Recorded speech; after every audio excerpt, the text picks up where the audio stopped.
গড়াই নদীতে পানি কমার সঙ্গে সঙ্গে শুরু হয়েছে তীব্র ভাঙন। আতঙ্কে রয়েছে নদী পাড়ের মানুষ। ভাঙন রোধে নেওয়া হয়নি কোনো পদক্ষেপ। কুষ্টিয়া কুমারখালীতে হঠাৎ করেই লড়াই নদীতে পানি কমার সঙ্গে সঙ্গে নদী ভাঙন দেখা দিয়েছে। আতঙ্কে রাত পার করছেন দিশেহারা মানুষগুলো।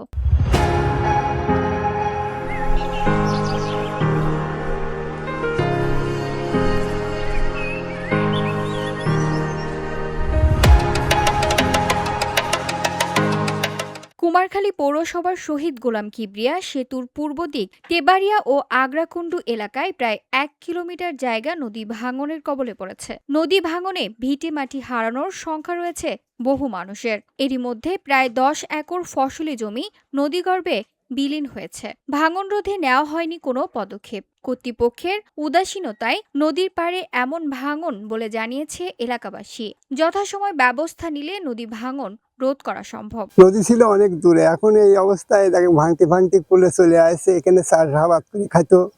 এই অবস্থায় আমরা নদীর পাড়ি পর বাস করতেছি। এখন ভাঙিয়ে যদি আমাদের নদীর গর্ভে চলে যায়, আমার কাছে সরকারের কাছে আবেদন যে অতি তাড়াতাড়ি যেন আমাদের এখানে একটা ব্যবস্থা করে। ছিল ওই জায়গাটা, আমরা কালকেও দেখি যে ওই জায়গা রয়েছে, কিন্তু আজ সকাল দেখি যে ভাঙতে অনেকখানি চলে আছে।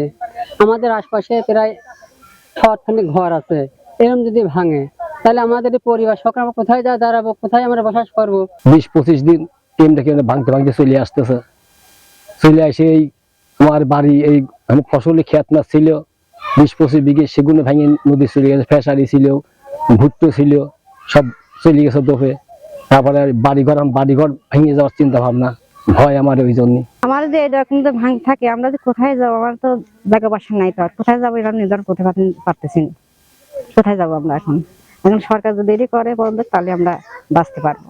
স্থানীয়রা জানান, পাকা ও আধপাকা ঘরবাড়ি, সড়ক, মসজিদ, মন্দির, ছোট বড় নানা স্থাপনা ভাঙনের হুমকিতে রয়েছে। ভুট্টা, তিল, বাদাম সহ অন্যান্য ফসল চাষাবাদ করছিল। এরই মধ্যে অনেক ফসলি জমি নদীগর্ভে বিলীন হয়েছে। কুষ্টিয়া জেলা পানি উন্নয়ন বোর্ডের নির্বাহী প্রকৌশলী রাশিদুল ইসলাম বলেন, ঘটনাস্থলের ছবি সহ বিস্তারিত ঊর্ধ্বতন কর্মকর্তাকে জানানো হবে।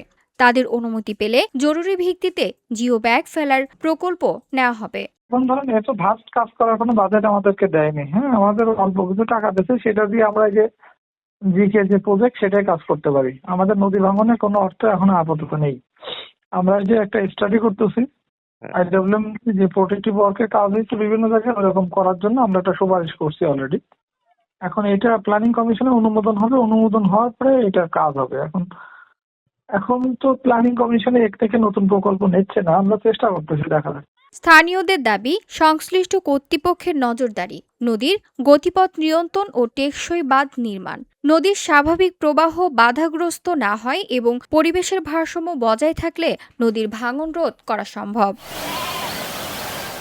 VOD Bangla news desk.